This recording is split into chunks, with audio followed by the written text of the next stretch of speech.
নির্বাচন পরবর্তী কেমন পরিস্থিতি বিরাজ করছে সিলেটের রাজনৈতিক অঙ্গনে তার খবর জানাতে সরাসরি যুক্ত হচ্ছেন সহকর্মী আজহার উদ্দিন শিমুল। শিমুল।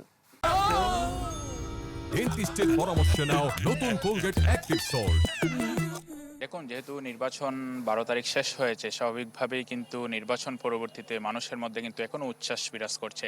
মিলা, আপনাকে জানিয়ে রাখি, সিলেট কিন্তু বরাবরই বাংলাদেশের জাতীয় রাজনীতি থেকে গুরুত্বপূর্ণ ভূমিকা পালন করে থাকে। আমরা দেখেছি স্বাধীনতার পর থেকেই বাংলাদেশের যত আসলে মন্ত্রিপরিষদ গঠিত হয়েছে, সেখানে সিলেটের যারা রাজনীতিবিদরা তারা স্থান পেয়েছেন। বাংলাদেশের সর্বশেষ যে নির্বাচনগুলো হয়েছে সেখানে আমরা দেখেছি অর্থ মন্ত্রণালয়, পরিকল্পনা মন্ত্রণালয় সহ কৃষি মন্ত্রণালয় সহ গুরুত্বপূর্ণ যে মন্ত্রণালয়গুলো রয়েছে সেখানে সিলেটের যারা কৃতি সন্তান বা রাজনীতিবিদরা ছিলেন তারা স্থান পেয়েছেন।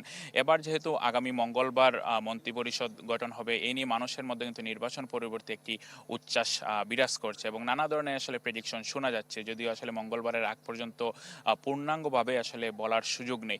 তারপরও সিলেট জানেন যে সিলেট এক আসন মর্যাদাপূর্ণ আসন হিসেবে পরিচিত এবং সিলেট এক আসনে যে দল এর প্রার্থী পাশ করেন সে দলই সরকার গঠন করে বলে একটি মিথ রয়েছে দীর্ঘদিন ধরে। এবারও কিন্তু এই মিথটি সম্পূর্ণভাবে মিলে গিয়েছে এবং মানুষের ধারণা সিলেট এক আসন যেহেতু মর্যাদাপূর্ণ আসন, এখানে যিনি বিএনপি মনোনীত প্রার্থী খন্দকার আব্দুল মুক্তাদির তিনি জয়লাভ করেছেন এবং তিনি মন্ত্রিসভায় স্থান পেতে পারেন বলে অনেকে ধারণা করছেন।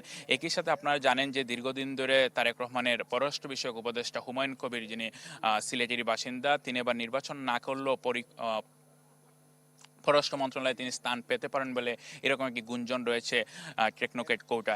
এছাড়া আপনারা জানেন যে সিলেট 2 আসনে বিএনপি থেকে যিনি এবার নির্বাচন করে জয়ী হয়েছেন তাসিনা রুজদিন লুনা, সাবেক এমপি ইলিয়াস আলীর স্ত্রী, তিনিও মন্ত্রিসভায় স্থান পেতে পারেন বলে মানুষ আসলে ধারণা করছেন।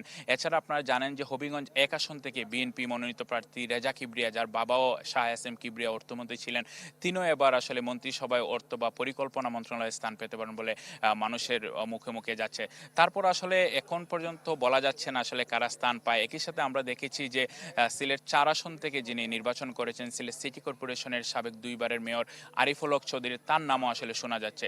সব মিলিয়ে আসলে এখন বলা যায় এগুলো একটি গুঞ্জনই চলছে। হয়তো যে সম্পূর্ণ যে ফলাফল মন্ত্রী পরিষদের কারা স্থান পাবেন তা হয়তো মঙ্গলবার বিকালে যে মন্ত্রিসভার শপথ রয়েছে সেখানে আসলে আনুষ্ঠানিকভাবে জানা যাবে। তবে সিলেটের মানুষের প্রত্যাশা, যেহেতু বিগত সরকার যারাই ছিলেন, যে দলই ছিলেন, সেখান থেকে সিলেটের মানুষরা স্থান পেয়েছেন মন্ত্রিসভায়, এবারও তাদের প্রত্যাশা সেরকমই। তো মিলে আমার কাছে এই ছিল সবশেষ।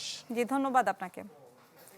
দর্শক, সিলেট থেকে সহকর্মী আজহার উদ্দিন শিমুল আমাদের সাথে যুক্ত হয়েছিলেন, জানাচ্ছিলেন নির্বাচন পরবর্তী অবস্থা।